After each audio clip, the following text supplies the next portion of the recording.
Como é que a gente sabe que existe um Deus? Não só um Deus, o único Deus, o Deus soberano, criador de todas as coisas, criador do universo, meu criador e seu criador, aquele no qual tudo subsiste e sem o qual nada poderia existir. É isso que a gente vai responder agora. No episódio anterior, eu respondi a pergunta: qual é o propósito da vida? Se você ainda não assistiu, recomendo que você assista, está aqui no card. E agora a gente vai tratar da pergunta: como é que a gente sabe que Deus existe?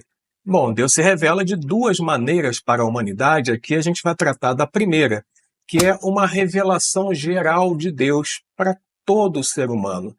Uma revelação que não pode ser negada pelo homem, que está disponível para que todos olhem ao seu redor, olhem para si mesmos e percebam que existe um Criador, um Deus inteligente, soberano, mantenedor de todas essas coisas grandiosas e complexas que a gente enxerga em nós mesmos e na natureza.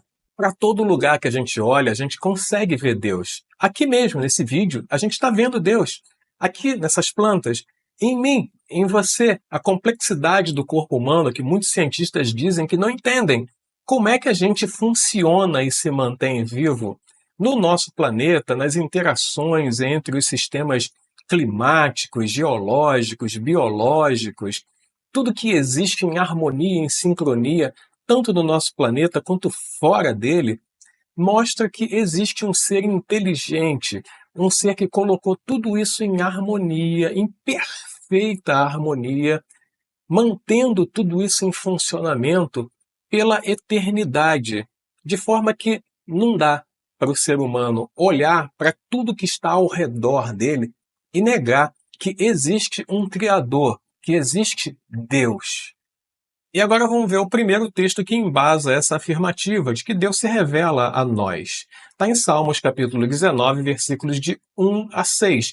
É um texto poético, lindíssimo, que mostra a forma como Deus se revela ao ser humano. Vamos ler juntos. Os céus proclamam a glória de Deus, e o firmamento anuncia as obras das suas mãos.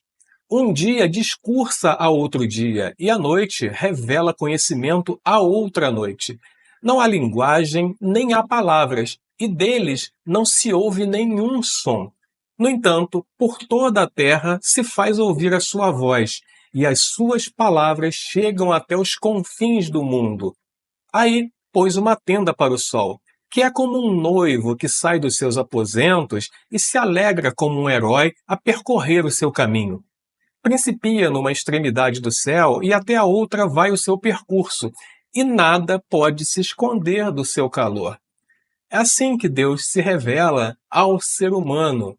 Tudo que existe comunica essa mensagem. Existe um Deus. E Deus não se limitou a criar todas as coisas. Até hoje ele mantém tudo funcionando com a força do seu poder.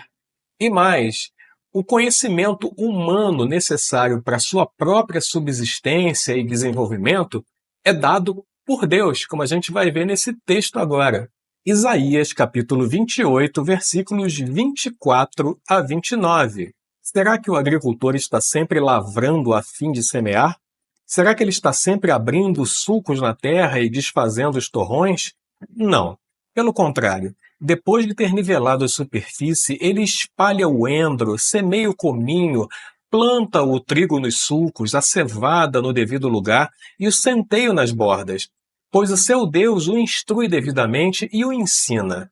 Porque não se debulha o endro com instrumento de trilhar, nem se passa a roda de carro sobre o cominho, mas o endro é debulhado com uma vara e o cominho com um pedaço de pau.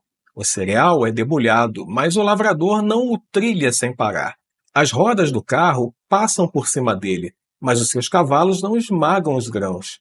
Também isso procede do Senhor dos Exércitos.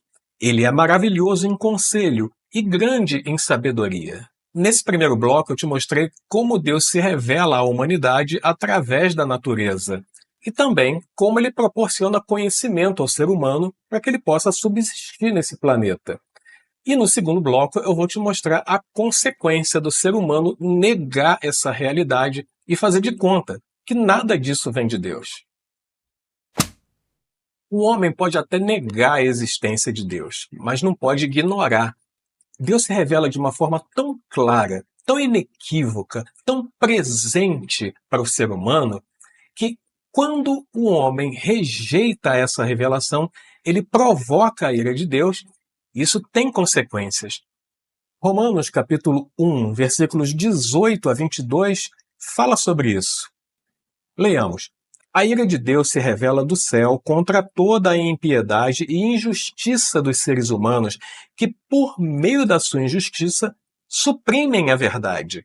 Pois o que se pode conhecer a respeito de Deus é manifesto entre eles, porque Deus lhe manifestou.